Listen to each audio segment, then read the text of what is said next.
Hello everyone, this is Marshall Gittler, Head of Investment Research here at FXPRIMUS, bringing you the day's scheduled events for January 14th.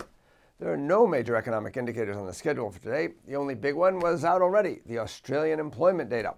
That was mixed, with employment growing less than expected, but the unemployment rate staying unchanged instead of rising as expected. So, net-net, it had little impact on the Australian dollar.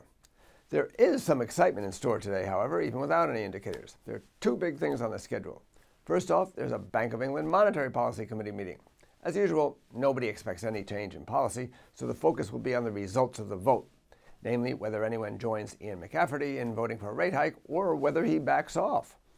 Since the last meeting on December 10th, the country has just exited deflation and core CPI accelerated a bit while the unemployment rate fell. However, average weekly earnings growth slowed, third quarter GDP was revised down, oil prices have fallen further, and manufacturing output declined. All told, there seems to be no urgency to raise rates, in my humble opinion, and I'd expect the voting to remain 8-1 for no change, with little impact on sterling.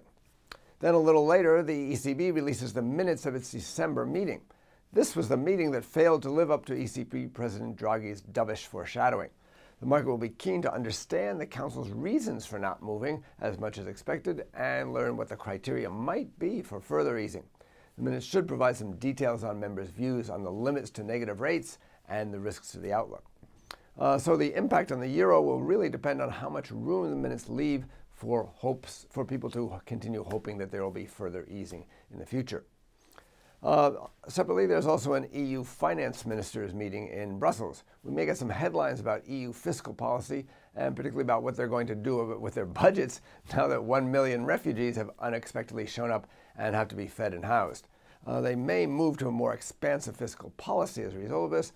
That could mean less need to rely on monetary policy to push up Eurozone inflation. That could be positive for the euro. This is Marshall Gittler, Head of Investment Research at FXPRIMUS. Get more market insights on our education pages and turn your trading ideas into action with FXPRIMUS, the safest place to trade.